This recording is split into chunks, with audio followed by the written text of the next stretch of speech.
There's a name for people who call themselves free people, and it's the name most of the world got wrong. Imazighen, that's what they call themselves. You know them as Berbers. And here's the strange part.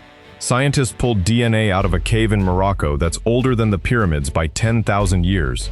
And that DNA belongs to this same lineage. 15,000 years old, sitting in the genetic record, undeniable. Now hold that thought, because the most common male bloodline in that same population today is barely 2,000 years old. Younger than the Roman Empire. Younger than Julius Caesar. Same people. Same DNA pool. Two completely different ages, both true at once. This lineage stretches from Morocco to Libya, from the high peaks of the Atlas Mountains all the way out into the Atlantic, to the Canary Islands. A genetic footprint far bigger than the word Berber was ever built to describe. And for most of history, the assumption has been simple. Berbers are just whoever was living in North Africa before the Arabs arrived in the 7th century. Leftovers. A placeholder population. The DNA says that's not just incomplete, it's wrong. So which is it, ancient or new? Turns out the honest answer is both, at the exact same time, inside the exact same genome. And proving that is going to take us through a cave and a rock shelter most people have never heard of. If you're the kind of person who enjoys watching a simple ethnic label get taken apart piece by piece under a microscope, you're in the right place. Go ahead and hit subscribe, because this list only gets stranger from here. The two names to remember are Taforalt and Takarkori. One is a rock shelter, one is 15,000 years old. The other is 7,000. And between them, they're about to rewrite everything you thought you knew about who was actually here first. The answer starts in that Moroccan cave, with bones nobody expected to survive at all. Here's the version of the story most people carry around without ever questioning it. Berbers were simply whoever was already living in North Africa when Arab armies swept through in the 7th century. Full stop. End of definition. It's a tidy story. It's also a lazy one, because it treats an entire population as a leftover category. Whatever remains once you subtract Arab from the map. Not a people with their own history. A blank space waiting to be labeled by someone else's arrival. Part of where this comes from is language. Tamazight belongs to the Afro-Asiatic family, and the standard assumption has been that speaking a Tamazight language means your ancestors arrived alongside the spread of that language family, as if identity and genetics simply follow grammar around the map. Geneticists studying the actual DNA tell a very different story. A 2024 study in Scientific Reports treats the Imazighen, that's the proper term, singular Amazi, as likely descendants of the region's original inhabitants, predating the population movements of the Iron Age by roughly 3,000 years. That's not before the Arabs. That's a timeline that reaches back far deeper than any conquest, any language shift, any historical migration anyone's ever mapped. But here's where it gets complicated instead of simple. Holy chromosome data, published in 2017, shows the single most common male genetic lineage in this same population didn't take shape 3,000 years ago, or 15,000 years ago. It exploded into dominance sometime in just the last 2,000 to 3,000 years. Recent. Almost shockingly recent for a population this old. So the popular myth is wrong, but the simple, ancient indigenous population label doesn't quite hold up either. Somewhere in between those two claims sits a genuine contradiction. A 15,000-year-old skeleton and a 2,000-year-old bloodline, both belonging to the same people, both real. Reconciling that has to start somewhere concrete. It starts with a set of genomes pulled out of a Moroccan cave in 2018, the oldest human genome-wide data ever recovered anywhere on the African continent. The site is called Grotte des Pigeons, tucked near the town of Taforalt in northeastern Morocco. It doesn't look like much from the outside. What came out of it in 2018 changed the entire timeline of North African population history. Marieke van de Loosdrecht led the team, working with the Max Planck Institute for the Science of Human History, and their findings landed in the journal Science. 9 individuals, mitochondrial data from 7 of them, full genome-wide nuclear data from 5, all dated to somewhere between 15,100 and 13,900 years before present, a window old enough that recovering any usable DNA at all counted as a small miracle. The Ancestry breakdown is where it gets genuinely strange. Roughly 2/3 of it traces back to populations related to the Levantine Natufians over in the Near East. The remaining third connects to sub-Saharan Africa, best approximated by a blend of West and East African genetic components.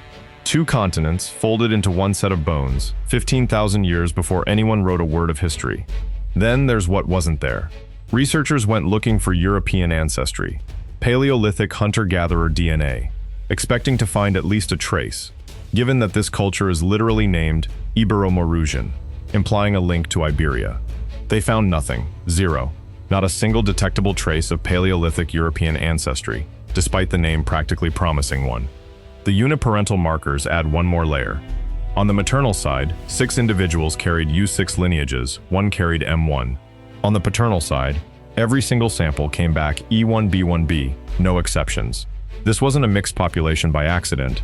It was a genetic bridge between 2 continents, 15 millennia deep, holding steady long before anyone called this land Africa, or that land the Near East.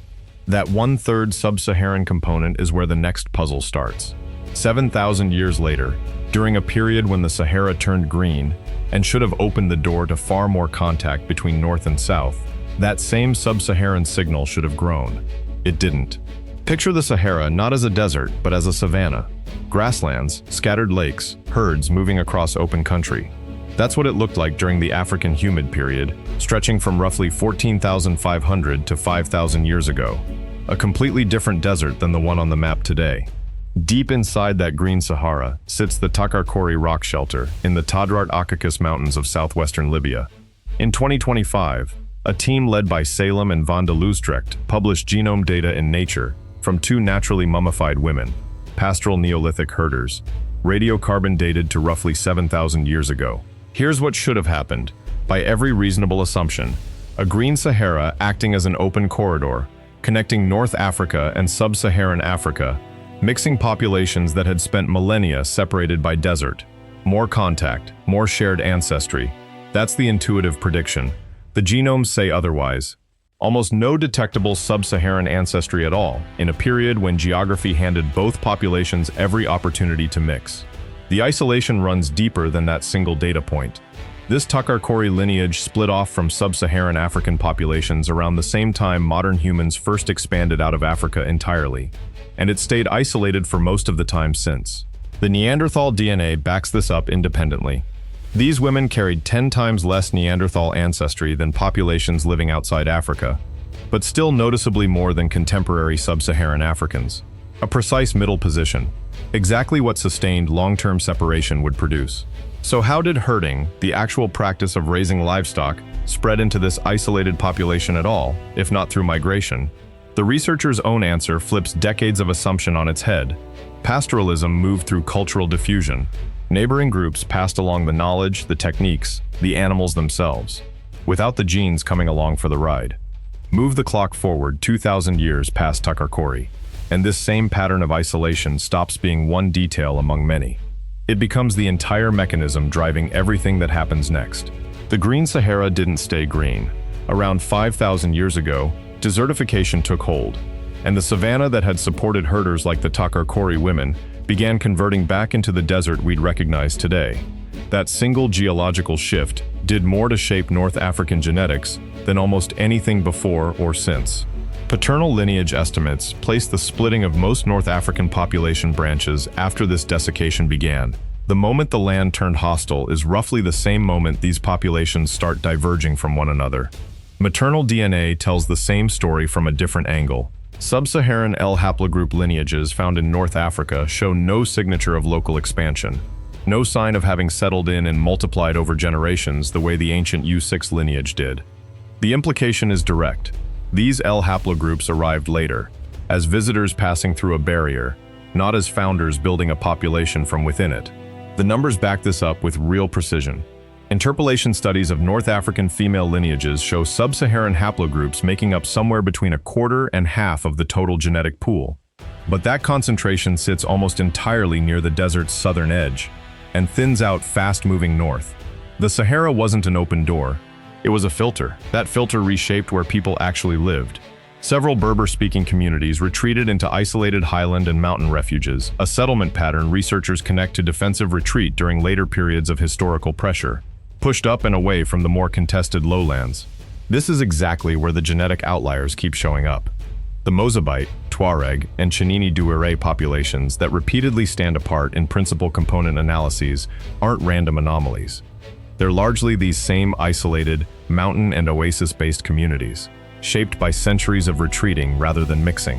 One of those groups, the Mozabites of Algeria's Mazab Oases, turns out to be something more specific than just isolated. They're the closest living genetic match anyone has found to Ice Age North Africa itself.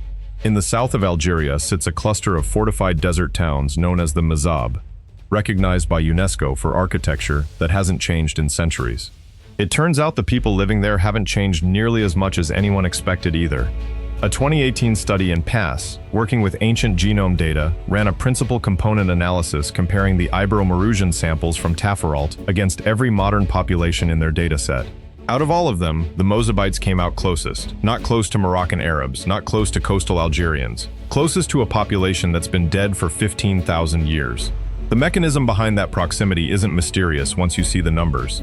The Mozabite sample shows relatively low heterozygosity and high identity by descent. The genetic fingerprint of a small, isolated population that spent a very long time marrying within itself, drifting slowly rather than absorbing new ancestry from outside. Compare that to Tunisian Berbers, studied through mtDNA control region sequencing across 155 individuals from 3 separate groups. Completely different outlier profile. These populations sit closer to the Near East and the Arabian Peninsula than to sub-Saharan Africa, the opposite genetic direction from the Mozabites entirely. Put those two findings side by side and the real pattern becomes obvious. Berber was never a single genetic population wearing one label. It's several genetically distinct, independently isolated communities that happen to share a language family, and not much else at the DNA level. This isn't just an academic curiosity. The 2017 study on Arabs and Berbers in molecular biology and evolution explicitly flags this internal diversity as a problem. Researchers need to account for it carefully when choosing reference populations for biomedical work, or risk drawing conclusions from a group that doesn't represent what they think it represents. That warning isn't theoretical. A study tracing a Parkinson's-linked genetic mutation used exactly this kind of tightly defined Berber population to date a founder who lived 5,000 years ago. There's a genetic mutation called LRRK2 G2019S, one of the most common known contributors to Parkinson's disease anywhere in the world, and unusually frequent specifically in North African populations. It's a medical finding first, but buried inside it is a population history discovery nobody was originally looking for. Researchers assessed 29 native North African men who carried the mutation, checking their Y chromosome markers, EM81, EM78, M267, alongside their mitochondrial hypervariable regions. The goal was tracing a disease. What they found was a clock. For Arab-speaking carriers, the common ancestor traced back roughly 159 generations. For Berber-speaking carriers, roughly 200 generations. Convert that second number into calendar time, and it lands at a Berber founder who lived at least 5,000 years ago, with a confidence range stretching from 3,075 to 8,700 years. The ancestry backing up that number is specific, not vague. 76% of these carriers' mitochondrial DNA and 59% of their Y chromosome lineages came from native North African haplogroups, Eurasian and North African mtDNA types on the maternal side, EM81 and EM78 on the paternal side. This wasn't a population that recently arrived and happened to pick up a mutation along the way. This was a mutation born inside a population that was already there. Set the medical framing aside for a moment and look at what this quietly demonstrates on its own. A single disease mutation, tracked through Y chromosome markers and mitochondrial sequences, can produce a precise, testable date for when a founder lived, completely independent of any origin myth, any oral tradition, any assumption handed down through language or culture. The DNA doesn't need a story. It has its own calendar. If a mutation like this can trace a 5,000-year-old Berber ancestor still rooted on the mainland, the obvious next question is how far that same ancestry actually traveled. And the answer to that one takes us somewhere nobody expects, out into the open Atlantic. When European ships reached the Canary Islands in the 15th century, they found people living a Stone Age existence. No boats capable of open ocean travel, no apparent tradition of navigation, nothing that explained how anyone had gotten there in the first place. And yet someone clearly had. That question sat unresolved until 2017, when Rodriguez Varela, Günther, and Gerdland Flink published the first genome-wide sequence data ever recovered from the Guanches, 11 archaeological individuals pulled from sites on Gran Canaria and Tenerife. 5 of them had strong enough coverage for real population analysis, directly radiocarbon dated across a span running from the 7th to the 11th centuries CE. The headline result left little room for ambiguity. Out of every comparison population tested, the Guanches showed their strongest genetic affinity to modern Northwest African Berber populations. Not distant relatives, the closest match, full stop. The Y chromosome data made the connection even more concrete.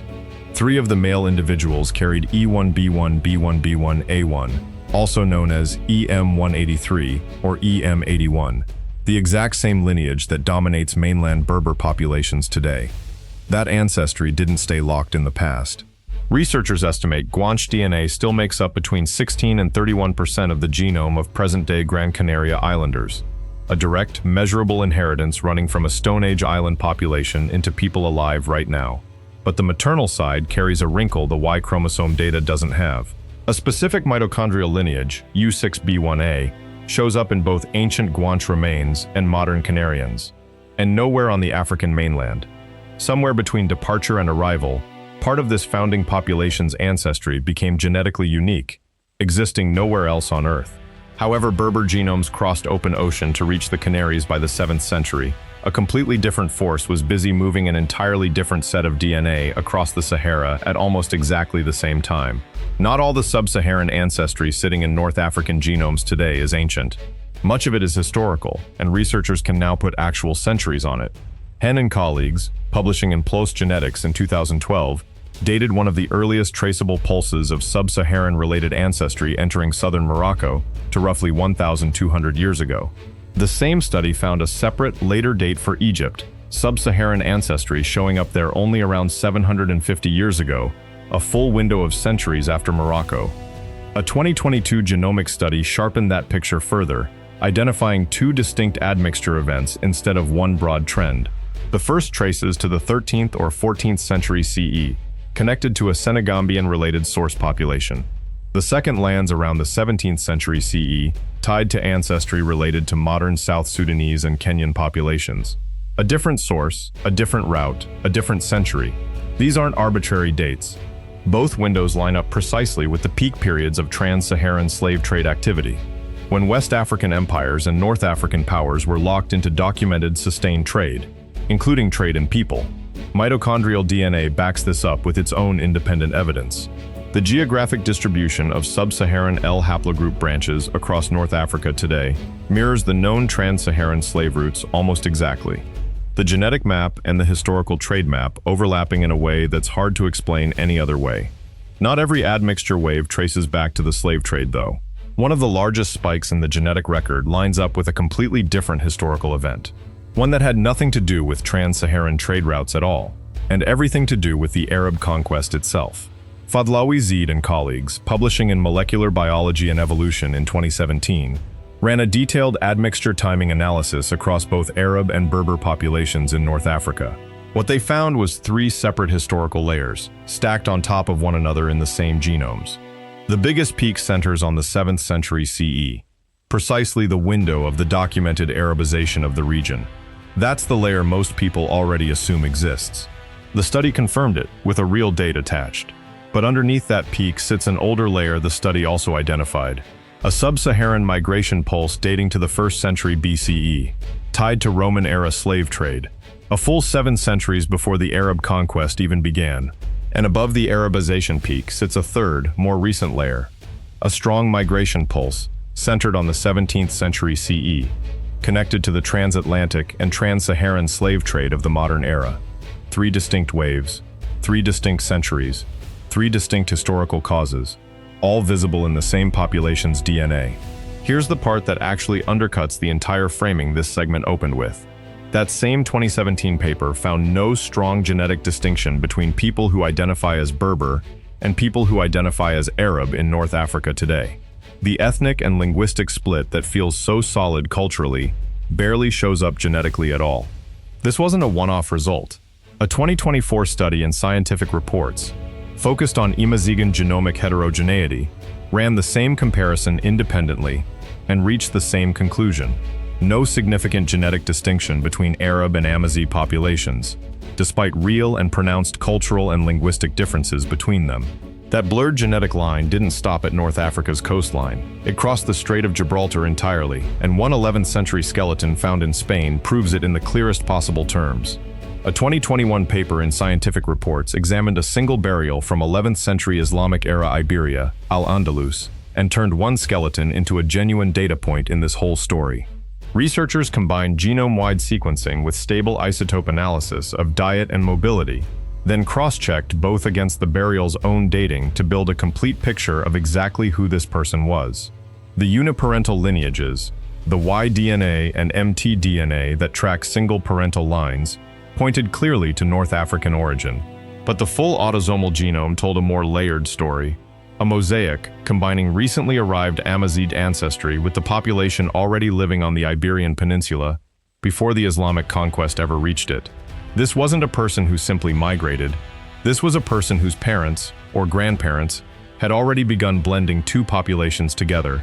The study makes an explicit comparison worth sitting with. This individual's genetic profile differs from a previously published sample of contemporary people from Valencia, a fine-grained regional and generational difference that only becomes visible when you're looking at one specific ancient individual, rather than a broad, modern population average. There's independent evidence pointing the same direction. Mainland Portugal today shows elevated frequencies of EM81, read by multiple separate studies as a North African Y chromosome contribution tied to the Islamic period specifically. Put those two findings together, and the implication is direct. Berber migration into Iberia wasn't one clean invasion event with a single starting date. It left a traceable genetic residue showing up skeleton by skeleton, individual by individual, across centuries. Line up every admixture wave covered so far: Roman era, 7th century Arab, medieval Iberian, Atlantic era slave trade, and a three-layer model of Berber genetic history starts to take real shape. 3 different clocks, all running on the same population at the same time. The first clock is ancient, a largely isolated North African lineage stretching from at least 15,000 years ago, through the Green Sahara, to roughly 7,000 years ago. Taforalt and Takarkori together established this layer, genetically continuous, resistant to sub-Saharan gene flow even when geography stopped being a barrier, holding a distinct identity across 8,000 years of human prehistory. The second clock is historical. 4 separate admixture pulses, each with a documented cause: the 1st century BCE Roman slave trade, the 7th century CE Arab conquest, the 13th and 14th century trans-Saharan trade routes, and the 17th century Atlantic-era slave trade. Each one left a measurable genetic signature in the population, stacked on top of what came before. The third clock is cultural, the modern Amazigh and Arab identities that organize how people describe themselves today, identities that, as the 2017 and 2024 studies both showed, don't map cleanly onto the genetic layers underneath. Now bring the EM81 paradox back into this model. Its most recent common ancestor traces to just 2,000 to 3,000 years ago, which puts it squarely inside the second clock, the historical layer, not the ancient core. The dominant male lineage in this population today isn't a survivor from Taforalt. It's a product of a bottleneck and rapid regrowth, sometime during or just before the period when those historical admixture pulses began stacking up. The ancient core didn't disappear. It's still detectable in mtDNA U6, and in the deep autosomal signal shared between modern Imazighen and those 15,000-year-old skeletons. But something roughly 2 millennia ago, disease, drought, conflict, some demographic crash the current data can't name precisely, wiped out most competing male lineages and let one variant of EM81 refill the entire population. Not one story. 3, stacked on top of each other, still readable in the same genome. The next question is what actually triggered that crash, and on that specific point, the genetic record goes quiet. Dynastic Egypt begins around 3100 BCE, roughly 5,100 years ago. That date feels ancient. Set it next to Taforalt and it becomes recent. The Grotte des Pigeons individuals are roughly 3 times older than Egypt's earliest dynasties. Takarkori sits approximately 2,000 years before those dynasties even started. The people whose DNA is being sequenced in these studies were already thousands of years into their own distinct genetic history before a single pharaoh ever ruled the Nile. The comparison isn't just chronological. Nile Valley populations show a fundamentally different admixture history, shaped more directly by Near Eastern and East African gene flow moving along the river corridor. a natural highway that kept those populations connected to the broader world in ways the more isolated Maghreb and Sahara lineages simply weren't. Same continent, same deep-time human story, meaningfully different genetic trajectories. Both regions do share one common root. The Taforalt individuals and Levantine Natufians show a genetic connection that researchers describe as bidirectional. Population movement between Africa and the Near East that predates agriculture entirely. That shared ancestry sits underneath Egyptian civilization, underneath Phoenician trade networks, underneath everything that came later. It's the foundation both regions built on, not something either one borrowed from the other. The Y-DNA adds one more layer to this. The EL19 and EM81 lineage family is now confirmed as indigenous to North Africa, not introduced by Neolithic farmers arriving from the Near East, as earlier models assumed. This lineage was already there, before Egypt, before any outside population arrived to leave a genetic mark. Written history, including Egypt's own records, only reaches back roughly 5,000 years. The Taforalt and Takarkori genomes reach back 3 times further, into a period with no writing, no records, and no external account of who these people were. History picks up the thread again once Phoenician ships start appearing along the North African coast. And even then, the DNA underneath doesn't erase. A 2025 paper in Nature analyzed 210 ancient genomes connected to Punic trade networks spread across the Mediterranean. That's the Phoenician-descended civilization that dominated trade for over 1,000 years. The finding most relevant to North Africa is straightforward. Substantial North African ancestry shows up inside these Punic genetic networks, sitting alongside the high overall Mediterranean genetic diversity the researchers found in their samples. Ibiza offers a concrete case study. 9 complete mitochondrial genomes recovered from Punic-era burials on the island show genetic discontinuity. The population changed noticeably over time. Some of the lineages they recovered match those found in Berber populations, direct evidence that North African people were reaching and settling Mediterranean islands under Phoenician colonial presence. Historically, Ibiza was permanently settled around the 7th century BCE by Phoenician colonists pushing out from the Levantine coast. The settlement grew substantially, peaking in scale during the 4th century BCE, a real, documented population movement visible now in both the historical record and the genetic data. One lineage carries an important caveat. 2 unrelated modern Imazighens carry haplogroup L2C, a West African sub-Saharan marker that doesn't show up in Berber populations at all. That's a separate genetic signature entirely, suggesting a different, later introduction, possibly tied to the Islamic expansion's broader African trade contacts, not the Phoenician colonial period. The through-line this adds to the timeline is significant. North African genetic contact with the wider Mediterranean basin predates the Arab conquest by well over 1,000 years, running through Phoenician trade networks and colonial settlement, not through Islamic expansion or conquest. That's not just an earlier date. It's a fundamentally different mechanism. Not invasion or religious expansion, but commerce, trade, and the regular movement of merchants and settlers across known routes. By the time Rome absorbed these same Mediterranean trade networks and rewrote the political map entirely, North Africa's genetic story had already accumulated far more layers than most people assume existed at all. Tunisia, Morocco, and Algeria sit within a few hundred miles of each other. Their mitochondrial DNA tells 3 meaningfully different stories. Start with Tunisia. Haplogroup H structure analysis places Tunisians and Tunisian Berbers genetically closer to the Near East and the Arabian Peninsula than any other North African group in the comparison dataset. The subclade breakdown makes the mechanism visible. H1 and H3 are the lineages driving a genetic connection between Iberia, Morocco, and the Sahara, a Western Mediterranean signal. Meanwhile, H4, H5, H7, H8, and H11 point east, toward Near Eastern influence specifically. Tunisia sits at a crossroads, and its DNA shows exactly which traffic passed through. Morocco tells a different story. A 2024 study compiled 869 complete mitogenome sequences across 6 North African populations and ran neutrality tests on the results. Moroccan samples returned significant negative values, a statistical signature consistent with a population that went through historical demographic expansion. Something drove population growth there, and it left a detectable genetic imprint distinct from what's visible in Tunisia. Algeria presents a third case, notable partly for how long it was missing from the data entirely. Despite being the largest country in the Maghreb, the largest country on the entire African continent, Algeria had a documented research gap in mtDNA and Y chromosome coverage for years. A study addressing that gap specifically sampled the Oran region in northwestern Algeria, chosen in part because it sits near the ancient site of Siga, once a capital of a major Berber kingdom during the classical period. Urban, cosmopolitan, historically significant. A very different sampling context than the isolated Mozabite oases, and producing correspondingly different genetic results. 3 countries, 3 distinct genetic profiles, 3 different sets of contact histories written into the same type of molecule.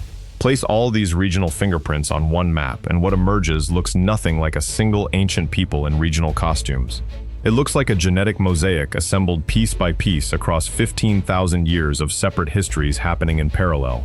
The question geneticists stopped asking is whether Berbers constitute a single ancient race. The question they actually ask now is more precise. Which historical layers does this specific Berber-speaking community carry, and in what proportion? That shift matters because it's the only framing the data actually supports.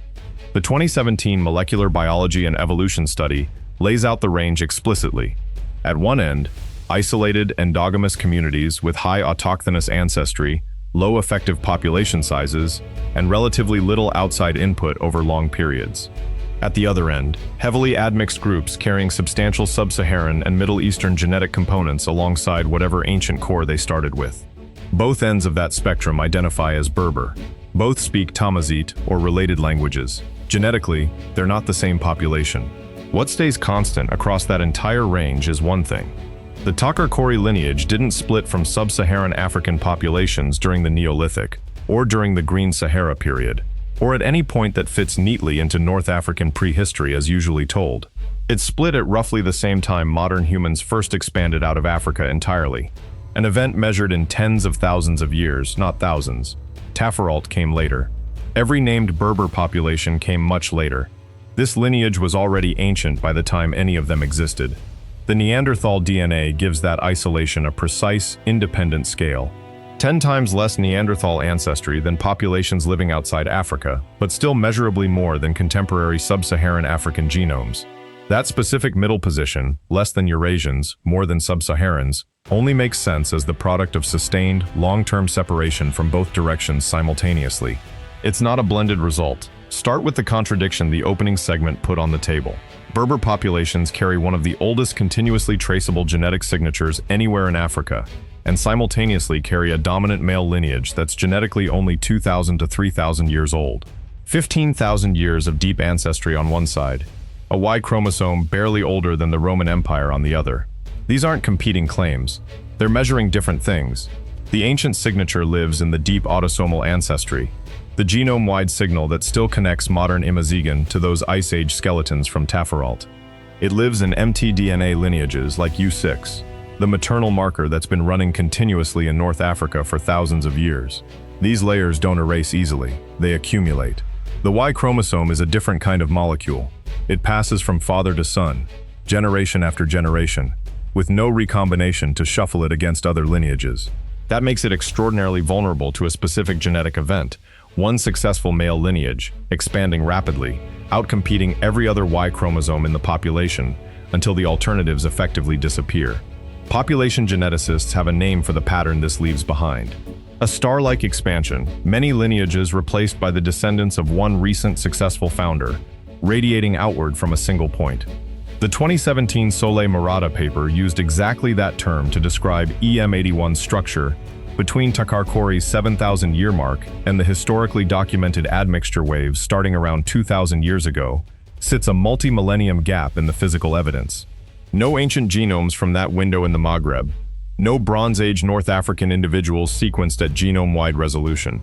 No Iron Age samples from the exact period when researchers suspect the EM81 bottleneck actually occurred. That gap has a direct consequence.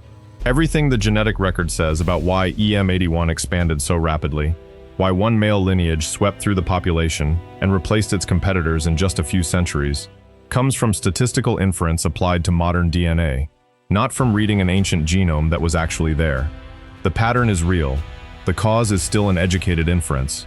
The Guanches data has a parallel limitation. 11 archaeological individuals spread across multiple islands and multiple centuries represent the entire published ancient genome record for the pre-conquest Canary Islands population. 11 people standing in for what was almost certainly a much larger, more internally varied founding population. The headline finding, Berber ancestry, EM81Y chromosomes, closest affinity to Northwest African populations, is solid.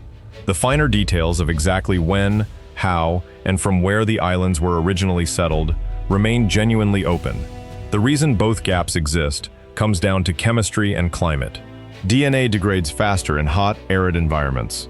The Sahara and the Maghreb are precisely the kind of landscape that destroys ancient genetic material fastest, which is why they lag so far behind Europe and the Near East in ancient genome recovery. Despite containing some of the oldest modern human remains ever found anywhere on the continent, Taforalt and Takarkori survived through specific, unusual preservation conditions, not because the region generally cooperates with ancient DNA research. The title of this video says, DNA proves it. DNA does prove the deep continuity. DNA does prove the recent bottleneck. What DNA does not yet prove is exactly what caused that bottleneck, and any source claiming otherwise is working beyond the evidence. What's left isn't a settled story. It's a population whose oldest chapter is more secure than its middle one, and whose ending is still being written by living people. 25 to 30 million people speak Tamazight today, spread across Morocco, Algeria, Tunisia, Libya, and into the Sahel. Each of them carries, in proportions shaped by their specific region and history, some version of the same layered ancestry this entire series has been tracing. Ancient core, historical admixture, cultural identity sitting on top of both, not always matching either. The through line across all of it runs like this. A 15,000-year-old genetic core that never fully disappeared despite every empire that tried to overwrite it. A green Sahara population that stayed isolated even when the geography stopped providing any reason to. And a 2,000-year-old demographic bottleneck that rewrote the male line across the entire region, while leaving the deeper ancestry underneath largely intact. Research is still catching up to the complexity. The team behind the 2024 Scientific Reports paper on Imazighen genomic heterogeneity describes their own work explicitly as a broad to micro-geographical first step, not a final answer. Dozens of distinct Amazigh-speaking communities across North Africa have never been sampled at the individual village level. The data that already exists is enough to overturn the simple story. It isn't enough to replace it with a complete one. There's also a question the DNA was never equipped to answer. And it's worth saying plainly, genetics can date a lineage, trace a migration, and identify a bottleneck. It cannot settle what Berber should mean as a modern cultural or political identity. That's a separate argument, happening in a separate register, and no ancient genome resolves it. The last concrete fact belongs to the language itself. Somewhere in the Atlas Mountains or the Rif, in a language still called Tamazight, the words for free people are being spoken today by descendants of a lineage that outlasted Rome, the Vandals, the Byzantines, the Umayyads, and the Ottomans, and whose oldest genetic ancestor, the one sitting at the root of Taforalt and Takarkori both, still has no agreed-upon name. If the DNA that old is still being read for the first time, what else is still waiting in that Moroccan cave or that Libyan rock shelter that nobody's found yet? That's the question the next dig has to answer, and when it does, this list gets longer.